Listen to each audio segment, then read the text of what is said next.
अस्सलाम वालेकुम and welcome back. दोस्तों, कल मेरे पास एक बंदा आता है सऊदीया के वीज़े के लिए। उसने अपने छोटे भाई का सऊदीया का वीज़ा लेना था, लेकिन वो इन्फॉर्मेशन लेना चाह रहा था कि इस वक्त पाकिस्तान में इमिग्रेशन में से हमें कौन कौन से वीज़े मिल जाएंगे या कौन से अच्छे ऑप्शंस हैं। उसकी मजबूरी क्या थी वो मैं आपको बताता हूँ, लेकिन वो अपने छोटे भाई को भेजना चाह रहा था। तो मैंने उसके सामने तुर्की का ऑप्शन रखा कि इस वक्त तुर्की सबसे बेस्ट है, जो तकरीबन 25,000 से 28,000 स्टार्टिंग सैलरी दे रहा है। 28,000 लीरा, वहाँ पे लीरा चलता है, तो ये तुर्की सैलरी पे करता है। ठीक है, जर्नल हेल्पर जो होता है उसको, आपको पता है कि जर्नल हेल्पर जो है ये वीज़ा होता है कि इसमें कोई भी काम आपसे लिया जा सकता है, किसी शॉपिंग मॉल में, किसी सिक्योरिटी की जॉब में या किसी भी ऐसी सर्विस में जहाँ पर मैन पावर की ज़रूरत हो, आपको वहाँ पर ले जाया जा सकता है। बिल्डिंग लाइन भी हो सकती है, ठीक है। लेकिन जर्नल हेल्पर का जो वीज़ा होता है उसमें एक अच्छा ऑप्शन होता है कि जब आप किसी भी कंपनी में जाते हो, अगर आप मैच्योर हो तो आप उनसे बात कर सकते हो कि मेरे पास ये स्किल है, अगर आपके पास ये फील्ड है तो आप मुझे यहाँ पे भेज सकते हैं। तो वो आपको वहाँ पर भी ट्रांसफ़र कर देते हैं जहाँ पर आपकी सैलरी जो है वो बढ़ भी सकती है। तो इस बारे में मैंने उसको थोड़ी सी इन्फॉर्मेशन दी कि ये ऑप्शंस उसके लिए अच्छे हैं। अगर आप ये करना चाहें तो हम आपको बता सकते हैं कहाँ से आपको वीज़ा लेना है, कहाँ से आपको डॉक्यूमेंट जो है उसकी प्रोसीड करवानी है।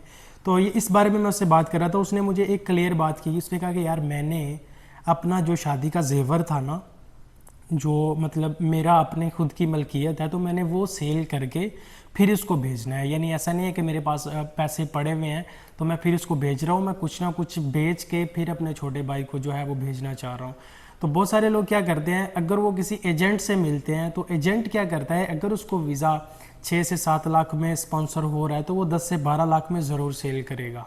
तो ऐसे में करना क्या चाहिए अवाम को? बहुत सारे लोगों को पता नहीं है कि इस बारे में हमें करना क्या चाहिए। सबसे बेस्ट चीज़ है कि अगर आपको किसी कंपनी का वीज़ा लेना है ना, अगर आप पाकिस्तान से लेना चाह रहे हो तो आप इस्लामाबाद ट्रेड टेस्ट सेंटर्स के अंदर जाओ, वहाँ पर जाके आप विज़िट करो, आपको पता चलेगा कि इस वक्त वहाँ पर कौन कौन से वीज़ा अवेलेबल है। सिर्फ एक ट्रेड टेस्ट सेंटर के अंदर नहीं, बल्कि आप 4 से 5 मुख्तलिफ ट्रेड टेस्ट सेंटर के अंदर जाए, वहाँ पर आपको पता चलेगा कि इस वक्त पाकिस्तान में कौन कौन सी कंट्रीज़ के किस किस स्किल के वीज़े अवेलेबल हैं और आप वहाँ से कैसे उसको प्रोसीड करवा सकते हैं। इसका बहुत सिंपल तरीका होता है। अगर आप किसी एजेंट से मिलेंगे तो 1.5-2 लाख रुपये आपको महंगा मिलेगा, क्योंकि वो उसने उसके ऊपर से ज़रूर उतारना होता है, ठीक है। लेकिन अगर आप किसी ट्रेड या टेस्ट सेंटर के अंदर जाते हैं तो वहाँ पर जाने का आपको फ़ायदा ये होगा कि आपको डायरेक्ट इमिग्रेशन से, जैसे किसी एम्बेसी से वीज़ा लेते हैं, वैसे उसी प्राइस में मिलेगा जो भी उन्होंने एक फ़िक्स किया हुआ होता है। यानी वो सारा प्रोसीजर उन्होंने खुद से ही करना होता है। टिकट भी उसके अंदर होती है, प्रोटेक्टर वगैरह, आपके फिंगर्स वगैरह, आपका मेडिकल, हर चीज़ वो खुद ही करवाते हैं और ख़ुद ही अपॉइंटमेंट्स लेके देते हैं आपको कि कहाँ कहाँ से आप करवा सकते हैं।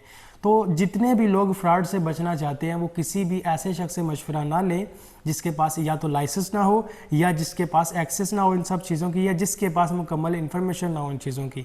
तो वीज़ा लेने का सबसे बेस्ट तरीका ये है कि आप अगर किसी गल्फ़ कंट्री का वीज़ा चाहते हैं तो आप ऐसी कंट्रीज़ में ऐसी एम्बेसीज़ में जाएँ, या जैसे ये ट्रेड टेस्ट सेंटर होते हैं पाकिस्तान के अंदर, यहाँ पर स्किल को सिखाया भी जाता है, फिर उसका सर्टिफिकेट दिया जाता है, फिर उसके ऊपर वीज़ा मंगवाया जाता है, ठीक है। लेकिन अगर आपके पास ऑलरेडी कोई स्किल मौजूद है, कोई सर्टिफिकेशन आपके पास ऐसी है कि आप क्वालिफिकेशन बेस के ऊपर आप जा सकते हो, या आप किसी स्किल बेस के ऊपर जा सकते हो, तो वहाँ पर क्या होता है कि जब आप किसी भी ट्रेड या टेस्ट सेंटर के अंदर जाते हैं तो वो आपका इंटरव्यू करते हैं कि आप इस स्किल में कितना ज़्यादा माहिर हो, ठीक है। वो इंटरव्यू कौन करता है? जो किसी भी कंपनी की डेलीगेशन अगर आई हुई होती है तो साथ में उनका एक इंजीनियर या कोई मैनेजर बड़ा आया हुआ होता है जो आपकी स्किल को देखना चाह रहा होता है, ठीक है।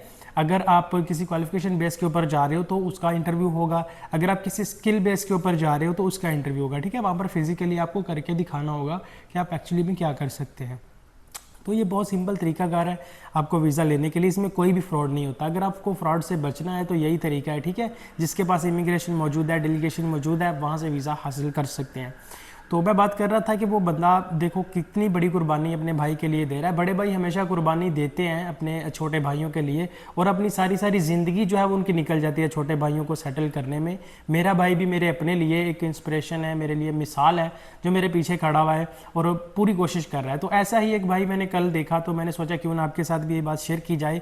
और जितने भी लोग ये सोचते हैं कि अगर हम ऐसा करते हैं तो हमारे साथ कोई फ्रॉड ना हो जाए, तो फिर मैं आपको बता देता हूँ, जहाँ पर इमिग्रेशन ओपन होती है, जहाँ पर डेलीगेशन आती है, आपको वहाँ से वीज़ा लेना चाहिए। आपको एक तो सस्ता पड़ेगा, एज ए एजेंट जो है वो आपसे जितने मर्जी पैसे निकलवा सकता है, और आगे चल के इसी जो है वो सैलरी बहुत कम होती है। जैसे कि जनरल वर्कर का वीज़ा दुबई का जब लगा था, आई थिंक 2-2.5 साल पहले, मुझे याद है जब मैंने लगवाया था अपना, उसके बाद एयरपोर्ट में मैं गया था, लेकिन यहाँ से मेरा जर्नल वर्कर का वीज़ा था।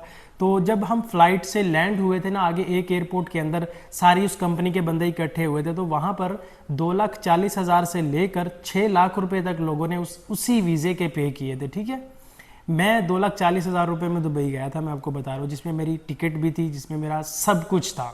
सिर्फ मेरे ख्याल से मुझे जहाँ तक याद है कि 5,000 रुपया मैंने अपना मेडिकल की फ़ीस बाहर पे की थी। बाकी सारा टोटल प्रोसेस जो है वो उन्होंने किया था 2,40,000 रुपये में। लेकिन मेरे साथ जो लोग अभी भी अटैच है, एक लड़का था हुसनैन, शायद मेरी पुरानी ऑडियंस को जो है वो याद होगा, अभी वो जो है वो बाइक राइडर की जॉब कर रहा है वहाँ पर यूएई के अंदर ही। ठीक है, तो उसने 5,40,000 रुपये पे किए थे। उसी के साथ लड़के थे जो 6 लाख रुपए तक पे करके आए थे। क्यों? क्योंकि वो थे साहिवाल के। अब वो साहिवाल के थे, वहाँ पर डेलीगेशन पे नहीं थी, इस्लामाबाद से डेलीगेशन उनको लेनी थी या लाहौर से, तो उनका एजेंट इस्लामाबाद डेलीगेशन दफ्तर में राब्ते में था। वहाँ से उसने वीज़े लिए जनरल वर्कर के और बंदों को भेज के, ऐसे ही जैसे मैं खुद से चला गया, उसको एजेंट ने भेजा, मैंने पेमेंट खुद से की, उसको जो है वो एजेंट को करनी पड़ी, और एजेंट ने उनको 6 लाख रुपए तक का भी वही वीज़ा सेल किया, सैलरी भी बिल्कुल वही। तो ये सारे फ्रॉड होते हैं जो एजेंट करते हैं, तो आपको इनसे बचना चाहिए। और आपको अपनी डॉक्यूमेंटेशन क्लियर करवानी हो, अगर आप किसी ऑनलाइन जॉब के लिए अप्लाई करना चाहते हो, कुछ भी करना चाहते हो, आपको सब कुछ अवेलेबल मिलेगा। किसी भी किस्म की हेल्प चाहिए हो तो आप कमेंट सेक्शन में पूछ सकते हैं। और अगर आप पर्सनली रब्ता करना चाहते हैं, नीचे इंस्टाग्राम का जो है वो हमारा लिंक भी है, आप वहाँ पर भी कॉन्टैक्ट कर सकते हैं, वहाँ से व्हाट्सएप पे आ जाएंगे। और आपको किसी भी ऑनलाइन जॉब के ऊपर अगर अप्लाई करना है, आपको CV या कवर लेटर बनवाना हो, कुछ भी ऐसी सर्विस चाहिए हो, तो आप हमसे रब्ता कर सकते हैं। हम आपको बेहतरीन बनाकर इंशाल्लाह पेश करेंगे, जो आपको कम से कम आपकी डॉक्यूमेंटेशन अच्छे से एक्सप्लेनेशन हो जाएगी, उसके अंदर आपका पर्पज़ अच्छे से हाईलाइट हो जाएगा, इससे बहुत ज़्यादा बेहतरी आती है। ठीक है, बाकी फ़िलहाल के लिए अगर आपका कोई क्वेश्चन हो तो कमेंट सेक्शन में छोड़ सकते हैं। फिलहाल के लिए मुझे इजाज़त दें, मिलता हूँ आपसे नेक्स्ट वीडियोज़ में, तब तक के लिए अल्लाह हाफिज़।